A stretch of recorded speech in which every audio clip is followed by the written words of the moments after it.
bien. Donc merci beaucoup de l'invitation. Et donc je vais commencer en fait par reprendre quelques éléments qui ont été dits dans le film et par vous donner un peu une actualité, puisque le film a été fait en 2012. Nous y sommes allés en 2018, ça commence à dater aussi, mais il y a des éléments qui ont quand même largement changé. Le premier d'entre eux, c'est celui-là, en fait, et c'est un peu un constat très triste, c'est que ça, c'est les locaux de la réserve de biosphère sur le terrain. Donc l'image a vocation à faire réfléchir un petit peu, mais effectivement, c'est une réserve de biosphère qui a eu 10 ans de financement et qui aujourd'hui n'existe plus, c'est-à-dire que tout est à l'abandon et tout ce qui a été fait se dégrade. Alors ça ne veut pas dire qu'elle ne réexistera pas, c'est ce que nous on appelle un flashing park, c'est-à-dire un parc clignotant. Il marche quand il y a des financements, il ne marche plus quand il n'y a plus de financement, et puis il remarche après, mais entre-temps on a perdu une dynamique, on a engagé des gens dans des actions et puis on les perd. Qu'est-ce que je veux vous dire avec ça? Je veux vous dire simplement qu'une AMP, c'est pas l'important dans une aire marine protégée, c'est pas le classement, c'est pas d'avoir un statut. C'est de savoir ce que l'on en fait, et ce que l'on en fait dans la durée. C'est-à-dire que là, effectivement, on a fait des choses, on a engagé des gens dans des dynamiques, et ça s'est perdu. Alors, le deuxième constat que je voudrais tirer, c'est la question, évidemment, des collecteuses d'algues, qui est centrale dans ce film. En fait, aujourd'hui, il y a un espèce de statu quo.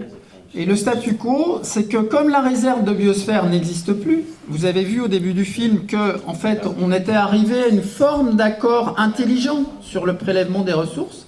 Il y a un accord social, il y a des accords sociaux qui sont le fruit d'une négociation, et puis à côté, il y a la loi. Et qu'est-ce qu'elle dit, la loi? Elle vous dit que vous n'avez pas le droit de prélever quoi que ce soit dans un parc national. Et comme on n'a plus la réserve de biosphère, ce qui devrait s'appliquer, c'est la loi. Le problème, c'est que la loi, on ne peut pas l'appliquer. On ne peut pas l'appliquer parce qu'il y a des gens qui vivent de ça. Alors nous, on a rencontré le service des gardes et le directeur des gardes du département des forêts. Qu'est-ce qu'il vous dit? Il vous dit avec une grande sincérité, il vous dit, nous, on ne peut pas interdire aux femmes d'aller pêcher dans le parc national, donc on leur demande des cadeaux. Voilà, ça vous laisse pantois, hein. Bon, c'est aussi la réalité de services publics dans des pays du Sud, mais quelque part, ça veut dire, ce que je veux vous dire par là simplement, c'est que est-ce qu'il vaut mieux miser sur des accords négociés intelligents ou sur une loi qui finalement ne protège rien? La loi en question, aujourd'hui, elle ne protège pas et elle pose un problème social par rapport à ces femmes qui pêchent. Donc ça va être, je vais revenir là-dessus, c'est un peu l'argument de notre livre, effectivement, c'est de dire est-ce qu'il faut interdire ou est-ce qu'il faut essayer de gérer en bonne intelligence entre les personnes qui vivent de cet espace. Troisième élément sur lequel je voulais revenir sur ce cas-là, la pêche. Alors ça, c'est des activités de pêche qui sont dans le parc, il y en a beaucoup. Et il y a des catégories de pêche très différentes. Et là aussi, il y a eu des accords sociaux, simplement parce que dans les années 50, il y a eu un projet indo-norvégien de développement de chalutiers, qui a fini par avoir, de fait, des effets un peu désastreux sur la ressource. Et les pêcheurs, entre pêche artisanale et pêche industrielle, se sont entendus sur un accord sur des jours de pêche. Chaque semaine, il y a 3 jours pour les pêcheurs artisans, 4 jours pour la pêche industrielle. Et ça, ils l'ont négocié. J'insiste là-dessus sur l'accord négocié. C'est un peu mon travail. Alors, je ne me suis pas présenté d'ailleurs. Moi, je suis économiste. Mon travail, c'est quand même de m'intéresser à comment on construit un accord. Alors, juste sur cette photo-là, j'ai noté 252 comités d'éco-développement. Ça veut dire que la réserve de biosphère, elle a engagé les gens dans une dynamique de participation avec l'objectif clair de leur dire vous allez arrêter de pêcher, vous allez faire des petites entreprises non extractives. Donc des nattes, des cordes, il y a plein d'activités qui ont été proposées. Alors vous imaginez quand même 30 000 personnes, puisque ça a bénéficié entre guillemets à 30 000 personnes, mais qui vont fabriquer tous un peu la même chose. Est-ce que c'est viable? Non. pour moi, ça pose deux problèmes. La continuité de l'action, je l'ai dit, bon, là aujourd'hui, ce soutien, il s'est arrêté. Et puis, ça pose le problème de la participation. La participation, si on dit il faut plutôt faire participer, négocier, construire ensemble que réglementer, un peu bêtement, il faut réglementer aussi, mais le faire intelligemment. Ça veut dire, voilà, il faut de la participation. Mais comment faire cette participation? Et là, c'est un exemple, je trouve, un peu problématique de participation standardisée. C'est-à-dire, c'est pas un contrôle local par la communauté, c'est un contrôle depuis le haut où on vous dit, on va vous regrouper. Alors, les 250 comités, ils sont tous faits pareil. En aval de ça, il y a ce qu'on appelle en Inde des self-help groups, donc des groupes d'autodéveloppement, c'est-à-dire des groupes de microcrédit, qui sont tous faits pareil. Bon, ça ne peut pas fonctionner, ça. Donc, faisons de la participation, mais faisons-la bien, avec une ingénierie dédiée, c'est-à-dire des gens qui vont avoir des compétences dans ce domaine-là et qui vont, voilà, accompagner des vraies dynamiques locales. Alors, je voulais repartir de cette introduction et puis arriver à mon propos. Bon, mon propos, il ne fait qu'illustrer ça, en fait, hein, ce qu'on a mis dans notre livre qui s'appelle « Les aires marines protégées, vaines promesses et vrais enjeux ». Déjà, pour revenir sur ce que c'est qu'une aire marine protégée, si tout le monde n'en a pas une idée très claire, je ne sais pas. Une aire marine protégée, c'est un périmètre, c'est une entité de gestion, c'est des outils de gestion, des mécanismes de gestion, et ces mécanismes, je voudrais rappeler qu'ils sont très divers. Ces mécanismes, c'est, voilà, vous avez des coraux en haut à gauche, là, c'est de la connaissance de l'environnement. C'est la photo d'après de la sensibilisation à l'environnement. C'est des zones de non-pêche. Hein. Il n'y en a pas toujours, mais il y en a. Là, dans le cas de Moorea, c'est à Moorea, il y a 8 zones de non-pêche, en l'occurrence. Mais c'est aussi des accords trouvés, négociés, construits ici avec les opérateurs qui font découvrir la faune marine à des touristes. Donc des chartes sur des distances d'approche, etc. C'est à terre. Alors ça doit être, quand l'aire marine protégée a les moyens de le faire, ce qui n'est pas toujours le cas. Là, elle a les moyens de le faire puisque c'est la commune qui gère cette aire marine. C'est voilà, gérer le trait de côte et son artificialisation. C'est gérer ici en bas tout ce qui vient du bassin versant. Et puis, c'est ici, sur le panneau qui est en bas à gauche, un accord qui a été trouvé sur des usages, ici avec les kitesurfers, pour concilier des activités. Donc une AMP, c'est plein de choses différentes. J'insiste là-dessus. C'est pas que il y a beaucoup de choses qui portent sur la pêche évidemment parce que c'est une activité extractive. Mais même la pêche, il y a plein de façons différentes de l'aborder. Le point de départ de ce que nous avons fait, c'est un peu une controverse dans laquelle vous allez retrouver des choses qui sortent dans les journaux chez nous. Mais finalement, les aires marines protégées, c'est pas aussi efficace qu'on le voudrait. Donc parfois, dans les journaux, ça ne sert à rien. Hein. Bon, tout simplement. Et ça, quand vous regardez ce qu'en pensent les scientifiques, en fait, il y a différentes interprétations. La première, c'est de dire, alors c'est en anglais, désolé, mais c'est de dire, voilà, en gros, il n'y a pas assez de moyens.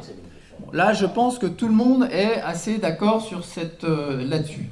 Après, il y a deux positions qui sont là très controversées parce qu'elles sont un peu opposées.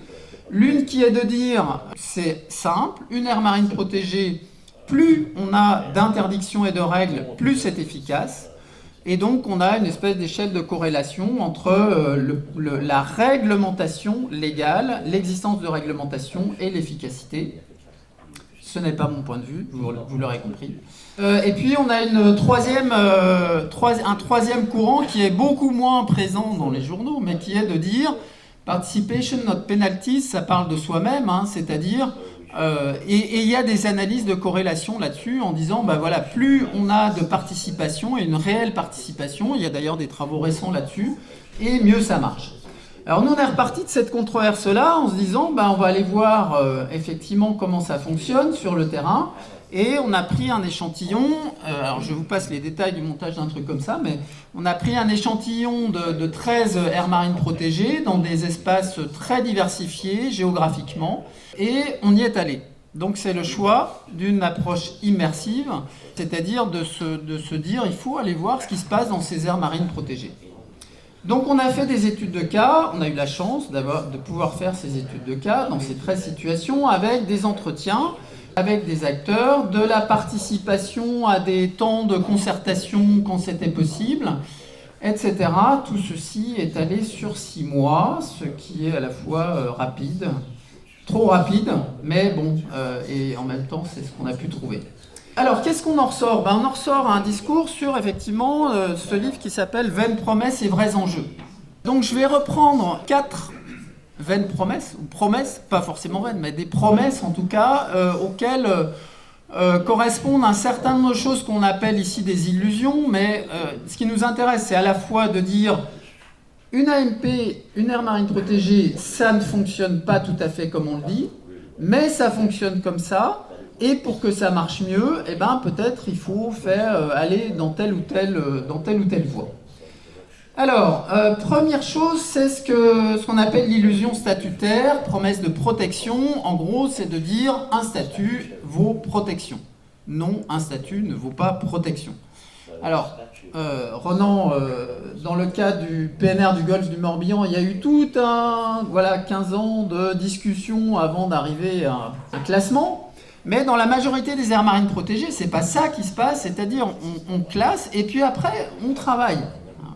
Donc on classe un espace en disant ça y est, voilà, il est protégé, et puis après on s'engage dans une longue aventure incertaine et souvent semée de conflits pour arriver à construire un plan de gestion et à construire des organes de gouvernance. Alors ça, c'est une aire marine protégée au Chili.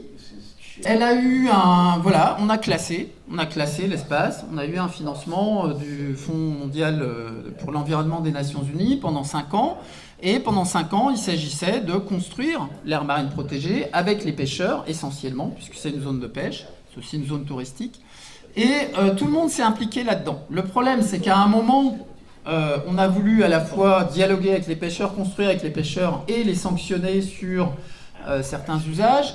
Là, ça n'a pas fonctionné, et au bout des 5 ans, on est arrivé au fait que on n'avait pas de plan de gestion et on n'avait pas défini d'organe de gouvernance. Et puis, il n'y avait plus de financement. Donc, ça s'est arrêté. Alors, 5 ans plus tard, l'État chilien a dit qu'il faut recommencer. Donc, on a recommencé, on a essayé avec un climat de tension entre les acteurs.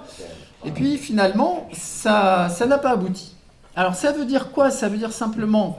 Voilà, cette aire-là, elle est classée, elle compte dans les surfaces dites protégées, mais en fait, il n'y a pas d'aire marine protégée. Donc c'est un parc dit de papier. Le problème, c'est pas tant de dire que c'est un parc de papier, c'est de dire comment relancer une initiative comme ça, sachant qu'on a accumulé énormément d'envie de faire quelque chose, de données scientifiques, etc., qui permettraient de le faire. Donc voilà, alors... Le golfe de Mannar, c'est pareil, on arrive à cette situation-là. Ce qu'on veut dire par là, c'est attention, on nous parle beaucoup, et il y a une espèce d'illusion dans certains discours politiques et scientifiques sur classement devrait signifier protection. Non, c'est pas le sens des choses. Un classement, c'est le point de départ d'une trajectoire, et ce à quoi il faut s'intéresser, c'est pas à ce qui est classé, c'est à ce qu'on fait du classement. Et c'est aux trajectoires qu'on suit, à cette longue aventure qui ne s'arrête jamais, parce que vous prenez le parc de Port-Cros, c'est un parc qui a 60 ans, qui est toujours en chantier, ça ne s'arrête jamais. C'est l'aventure commune qui compte plutôt que le classement.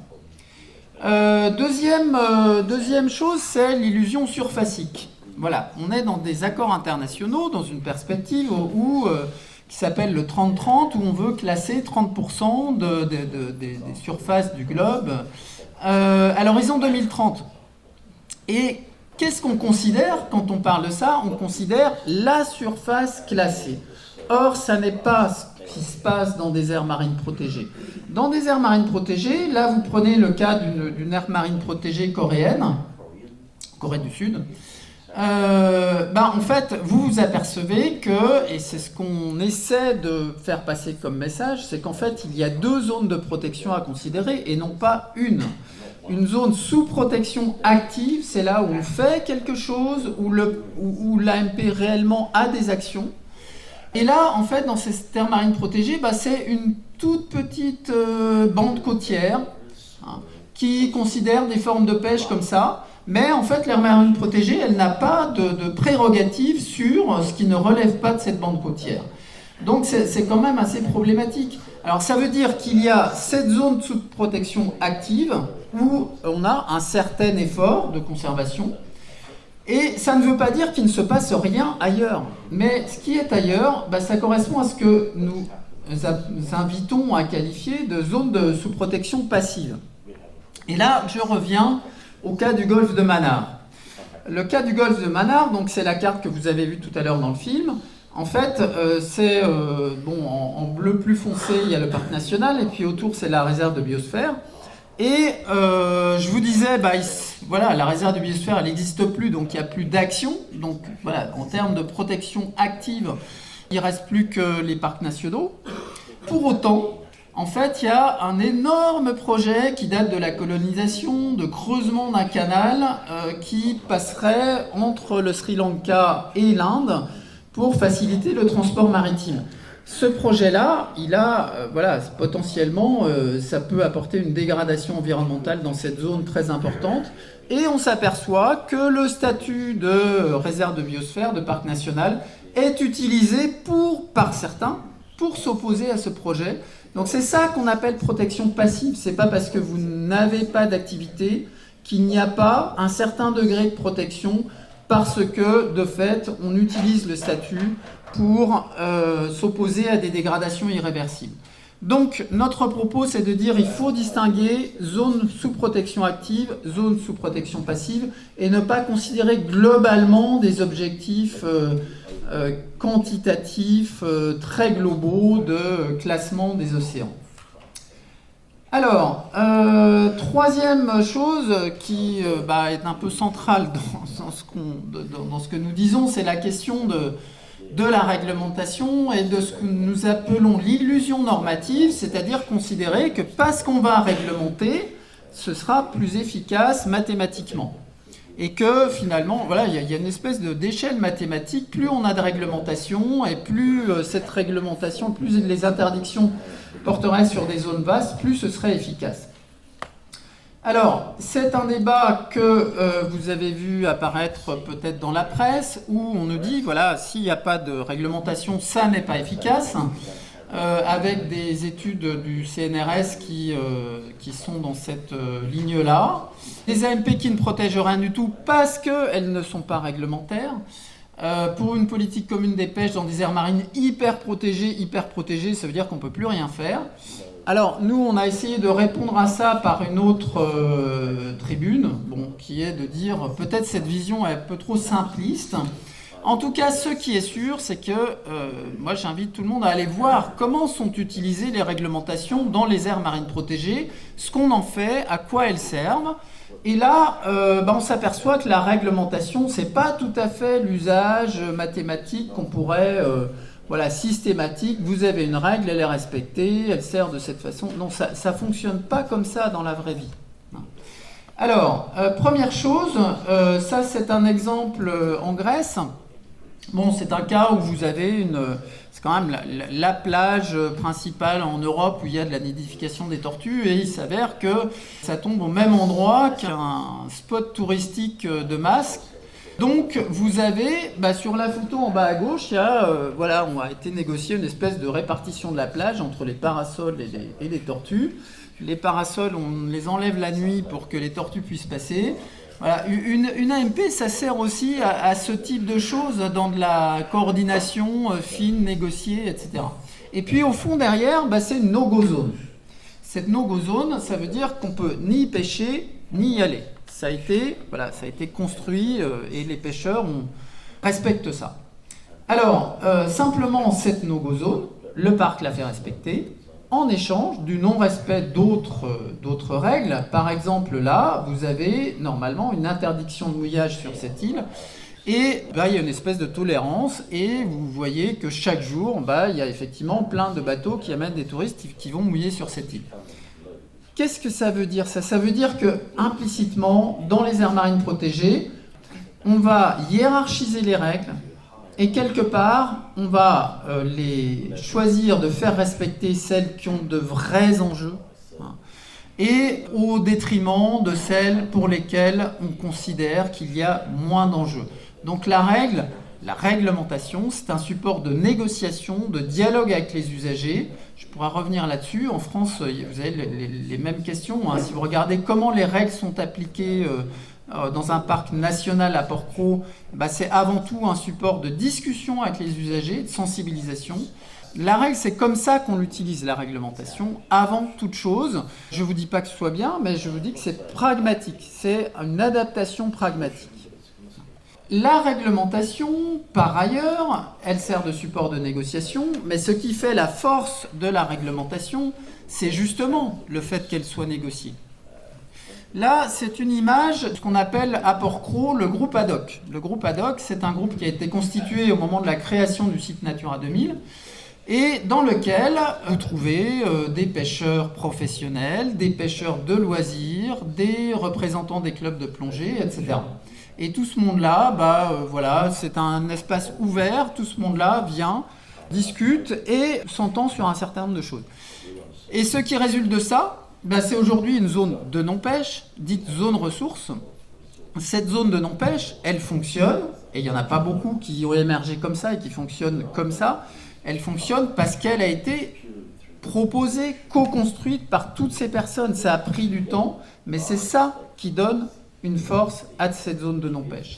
Ça, c'est très important de le dire parce que parfois, on nous dit, ce qu'il faut faire, j'ai vu ça dans un documentaire de Bloom, ce qu'il faut faire, c'est ce qu'on fait à Port-Cros. Oui, mais alors, allez voir comment ça s'est fait. Ça s'est fait à partir d'un processus de concertation qui a été long, construit, et qui permet d'obtenir quelque chose qui fonctionne aujourd'hui.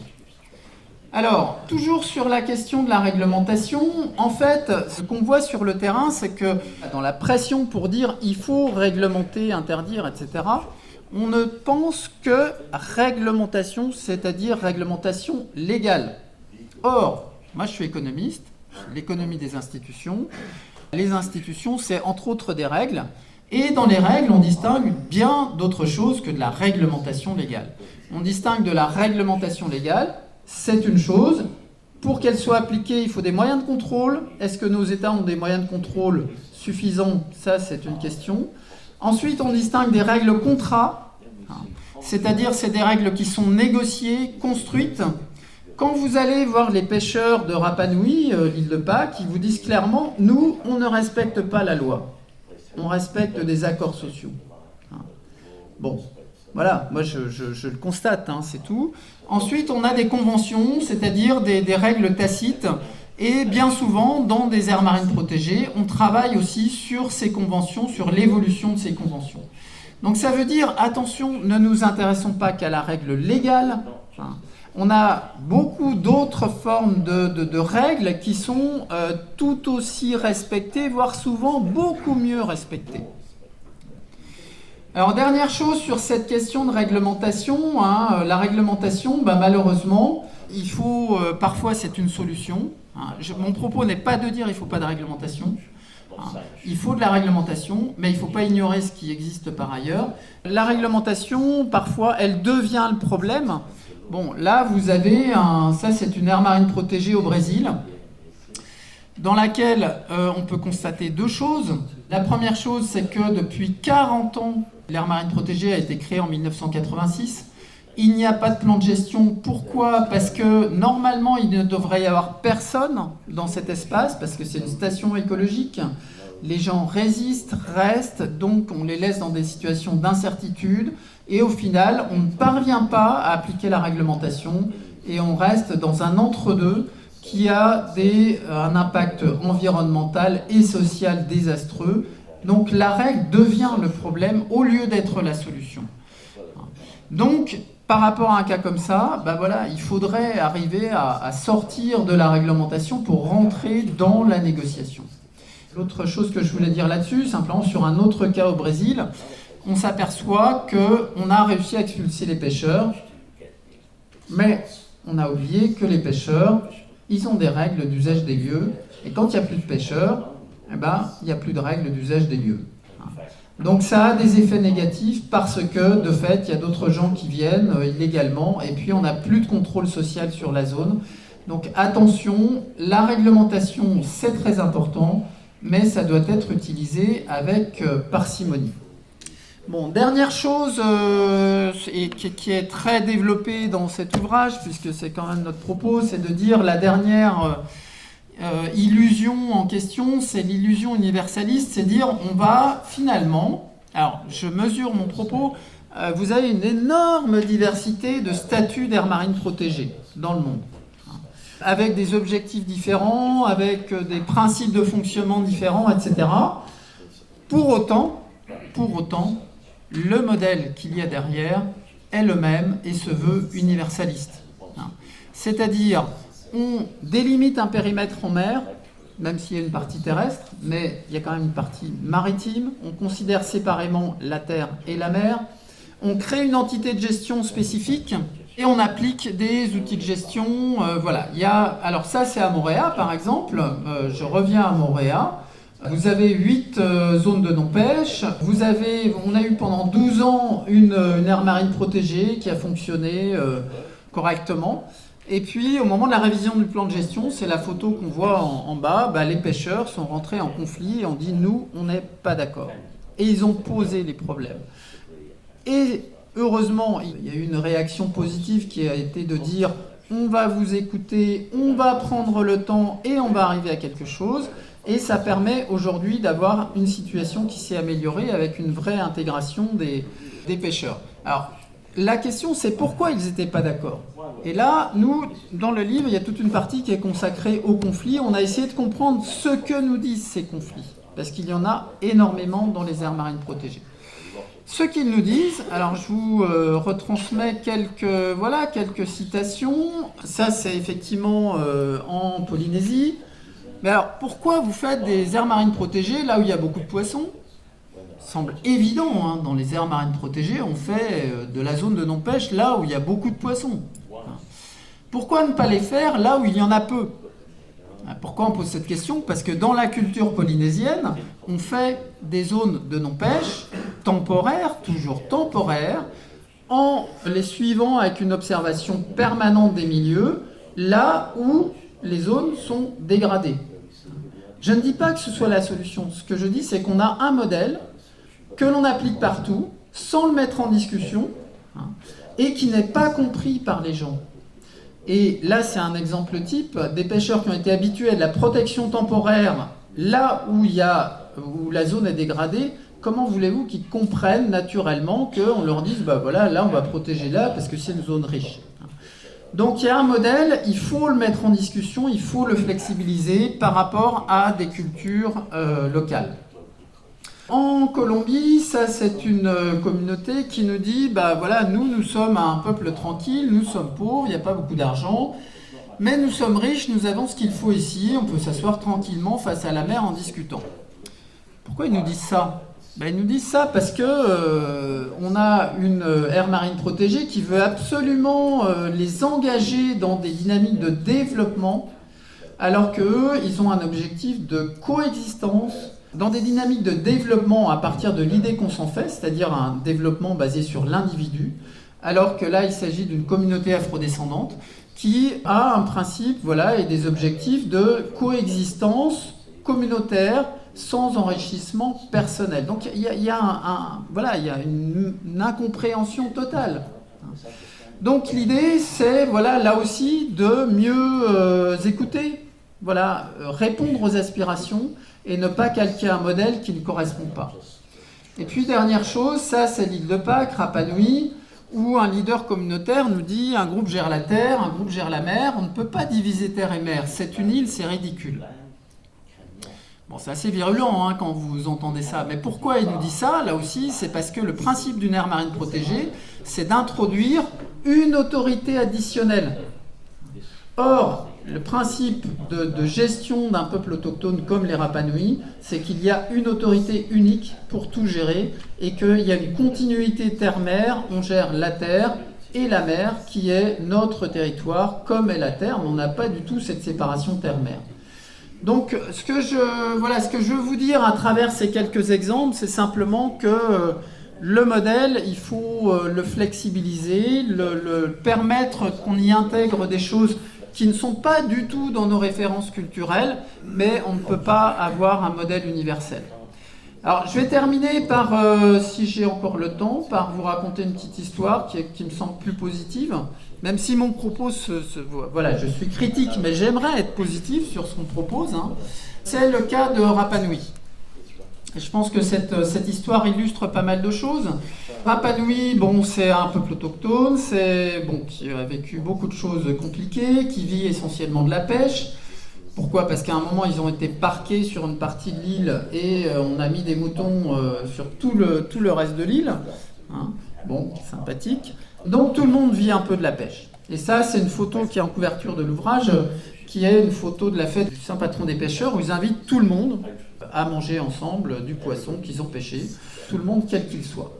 Simplement, ce qui s'est passé à Rapa Nui, aujourd'hui on a une aire marine protégée qui est appropriée et qui, je pense, a des chances vraiment de fonctionner. Mais d'où ça vient ? Si je vous raconte cette histoire, il faut revenir à la création d'une aire marine protégée qui a été faite, qui s'appelle Motu Motiru Hiva Marine Park, qui a été créée de toutes pièces par l'État chilien avec une fondation internationale qui portait sur les îles Salas y Gomez. Donc ça rentre dans l'idée qu'on va maximiser la surface sous protection, donc on fait ça à un endroit où il n'y a personne, et on arrive à 150 000 km² qui rentrent dans les surfaces dites protégées.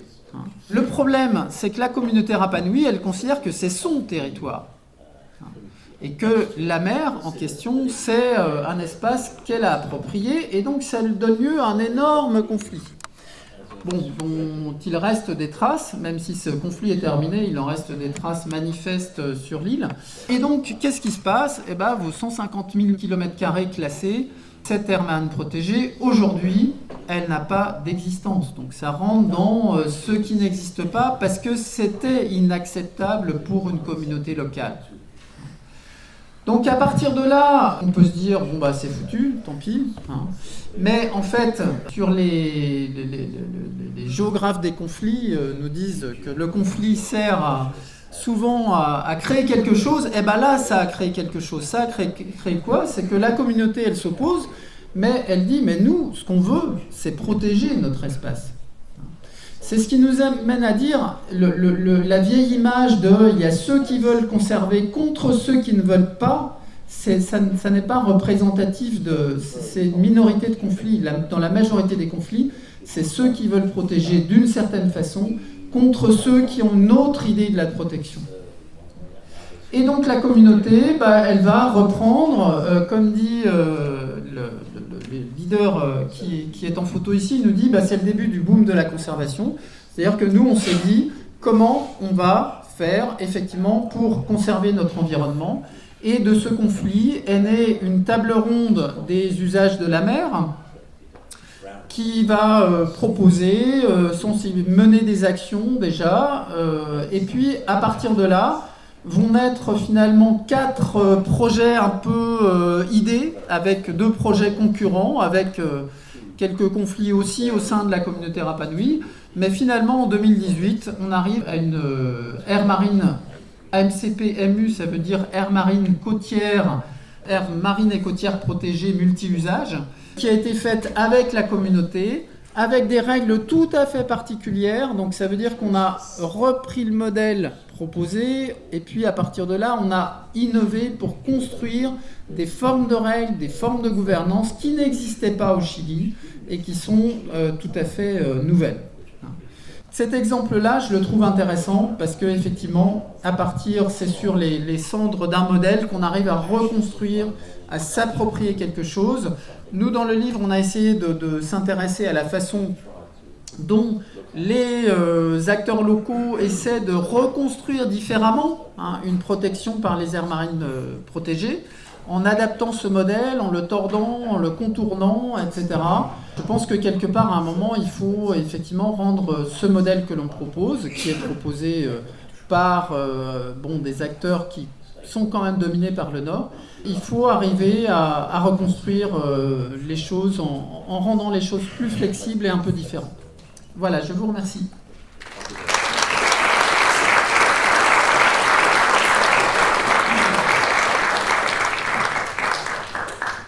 pas bien compris en fait sur quoi reposait en fait tout ce montage.